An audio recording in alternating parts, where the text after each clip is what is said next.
Avec nous pour en parler, Frédéric Bizard, économiste, spécialiste des questions de santé, auteur de « Et alors, la réforme globale de la santé, c'est pour quand ?» Bonjour Frédéric Bizard. Bonjour Raphaël Kahn. AstraZeneca évoque des résultats assez sensiblement différents sur deux groupes de patients testés en fonction des injections réalisées. Comment ça s'explique ça ? Là, il faudrait demander à un expert médical. On n'a pas le détail. Il se trouve qu'un vaccin peut être plus ou moins efficace en fonction de la posologie. Donc là, ce qui est assez étonnant, c'est que si vous donnez une posologie plus faible, apparemment, le vaccin est plus efficace. Maintenant, il faut voir si on est exactement sur le même groupe de patients. Donc je pense que quand on aura le détail un petit peu de ces résultats-là, on pourra mieux y voir. Mais c'est assez, c'est pas aussi extraordinaire que ça en fonction avec deux posologies différentes, vous ayez deux efficacités différentes. C'est un des objectifs de la phase 3, d'ajuster véritablement la bonne posologie pour avoir une efficacité maximale. Efficacité de 95, 90, maintenant 70%. Est-ce qu'il faut se fier à ces chiffres ? Parce que c'est vrai que le public qui les voit se dit je vais plutôt aller vers le vaccin à 95% si j'en ai la possibilité. Ça marche comme ça ? Alors, un petit peu la photographie dans sa globalité. Il y a plusieurs caractéristiques d'un vaccin. Il y a son efficacité, mais il y a aussi sa sécurité. Mais il y a aussi, dans ce contexte un petit peu de course au vaccin, qui est à la fois une course de vitesse, mais aussi une course de fond, on pourra y revenir, il y a aussi la capacité à produire, à stocker, ça a été évoqué dans le reportage, et la confiance que va en avoir la population. Donc, c'est un rapport bénéfice-risque, c'est pas simplement l'efficacité, il y a la sécurité. Le gros avantage et c'est pour ça que c'est quand même une excellente nouvelle, parce que ça va avoir à la fois une capacité de déploiement dans des pays à revenus moyens et faibles beaucoup plus important, parce que le vaccin coûte moins cher, et il y a une capacité de production annuelle qui est plutôt de l'ordre de 2 à 3 milliards de doses, alors qu'on parlait plutôt d'1 milliard de doses avec les autres. Donc ça, c'est quand même une excellente nouvelle si on se projette dans un scénario de sortie de crise. Ce nouveau vaccin renforce quand même ce scénario de sortie de crise, même s'il faut être prudent, parce que ça va prendre du temps, mais en tout cas, un scénario de sortie de crise à fin 2021 devient crédible, et encore plus crédible avec ce vaccin. Oui, un vaccin qui, nous dit AstraZeneca, montre qu'aucun patient, durant les essais du moins, n'a développé de forme sévère ou n'a dû être hospitalisé. Ça veut dire c'est efficace à 70%, mais pour les 30% restants, il n'y a pas forcément d'effet secondaire. C'est l'effet placebo, comme on dit. Oui, votre remarque est très importante, parce qu'en fait, on ne sait pas à ce stade-là si c'est une protection par rapport à des formes graves ou si c'est une protection par rapport à un risque de contamination, ce qui est extrêmement important, parce que c'est pas la même chose. C'est-à-dire que même si vous pouvez protéger contre les formes graves, mais sans protéger véritablement contre les risques de contamination d'une personne à l'autre, même un vaccin qui protège contre les formes graves, quand même permet de vivre avec le virus de façon quasi normale, puisque là, vous ne craignez plus la pathologie, parce qu'on voit bien que ce qui est craint par les autorités et par chaque individu, c'est d'engorger les services de réanimation. Donc là, si vous avez un vaccin qui vous protège des formes graves, vous allez avoir des contaminations, mais ces contaminations ne vont pas conduire à des séjours hospitaliers. Vous avez dit, ce vaccin, a priori, Frédéric Bizard, il sera moins onéreux, plus facile à stocker que ceux développés par Pfizer, BioNTech et Moderna. Ça veut dire que ça va accélérer sa mise sur le marché ? Alors, ça va accélérer sa mise sur le marché. Il n'y a pas tellement d'enjeux financiers, vous savez, même si, bien sûr, il y a des enjeux financiers, mais en tout cas, il y a l'investissement pour à la fois la production. On l'a vu pour le recherche et développement, c'était coûte que coûte. Et ça va être la même chose pour la production, ça va être la même chose pour la distribution. Donc là, les facteurs limitants, ce qui est assez exceptionnel, parce que d'habitude, c'est un vrai enjeu de trouver le financement pour vacciner suffisamment de personnes lorsque vous avez une épidémie. Là, on n'a pas ce facteur limitant. Il y a un autre facteur limitant qui est véritablement la capacité de production, la disponibilité des matières premières et la capacité de stockage, surtout pour l'ARN messager.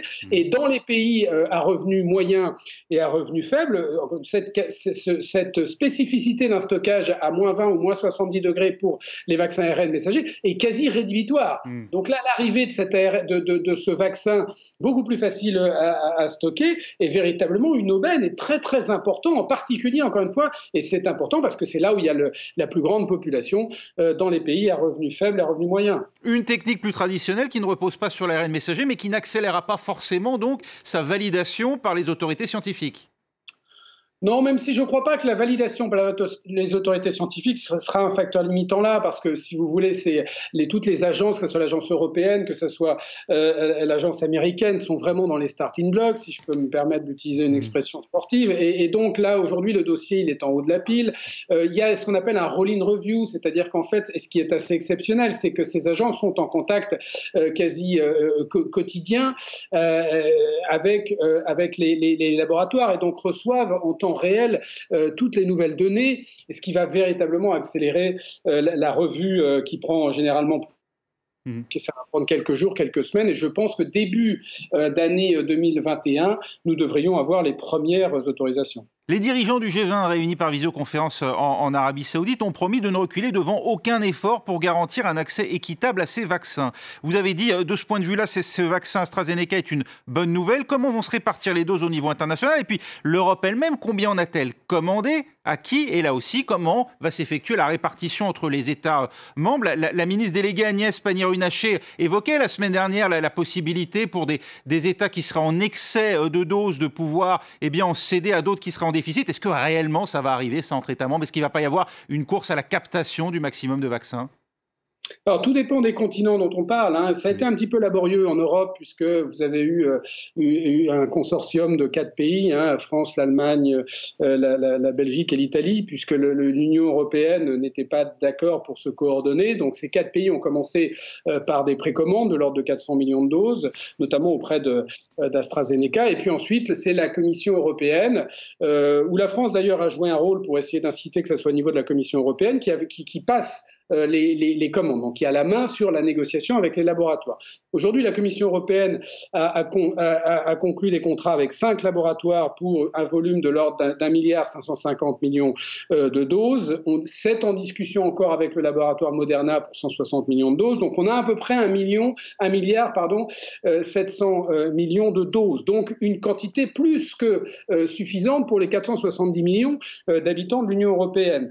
Donc la répartition, elle est simple, c'est au prorata de la démographie. Donc il y aura 15% des doses au fur et à mesure que ces doses seront disponibles en France. Et donc on devrait arriver, et donc on en a plus que nécessaire, mais encore faut-il que les 5 laboratoires, les 6 avec Moderna, obtiennent évidemment l'homologation. Donc voilà, c'est comme ça que ça a été réalisé. Maintenant, encore une fois, hein, il y a un goulot d'étranglement parce qu'il faut ce qu'on appelle le scale-up industriel, c'est-à-dire qu'il faut une capacité dans les infrastructures de monter en puissance pour produire ces centaines de millions de doses. C'est vraiment problématique pour les vaccins ARN messagers parce que c'est compliqué à produire. C'est un peu moins problématique pour les vaccins adénovirus type AstraZeneca. Et puis la question, attention à ne pas négliger, c'est l'acceptabilité. Et en particulier en France, où il faut une stratégie. Ne ratons pas cette étape-là, comme on a un petit peu raté que l'étape des tests, et on peut très bien le rater. Si on revient à 2009, on avait un petit peu mis de côté les médecins généralistes et considéré qu'on avait vacciné dans des vaccinodromes qui avaient véritablement mis une suspicion forte. Donc il est très important que les professionnels de santé soient d'abord les premiers vaccinés, parce que ça a une valeur psychologique très importante, hein. Si votre médecin est vacciné, vous aurez plus tendance à aller le voir et à vous faire vacciner que s'il ne l'est pas.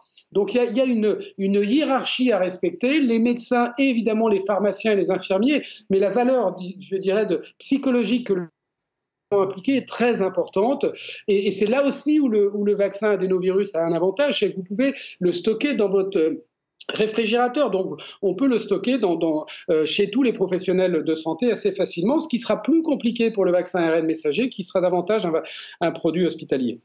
Ça, c'était pour l'Europe. Pour les pays en développement, très rapidement, Frédéric Bizard, il y a un risque d'accessibilité au virus, au vaccin.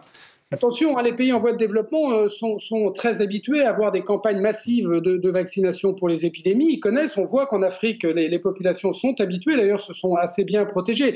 Maintenant, ce qui va se passer, c'est que si vous voulez, par exemple, l'UNICEF achète pour 40% du volume des vaccins pour une centaine de pays. Donc, ça se fait à travers des organisations qui déploient ensuite des moyens médicaux. Donc là, il va falloir véritablement y mettre le paquet dans l'investissement pour déployer, parce que les systèmes de santé de ces pays pays-là ne sont pas suffisants, ne permettent pas d'y aller. Donc il faut que les organisations, à travers Gavi, cette alliance qui existe depuis 2000, investissent massivement dans la distribution et dans l'accès à la population avec ces vaccins. Mais malheureusement, je crains qu'ils passent quand même après les pays développés, parce que d'abord, les pays développés l'achètent beaucoup plus cher, et on voit que c'est très compliqué. Madame Merkel a dit à la fin du G20, attention, je suis inquiète par la lenteur des négociations. C'est évident que les laboratoires sont moins enclins à vendre le produit 10% du prix qui est vendu aux pays riches. Merci Frédéric Bizard, économiste, spécialiste des questions de santé.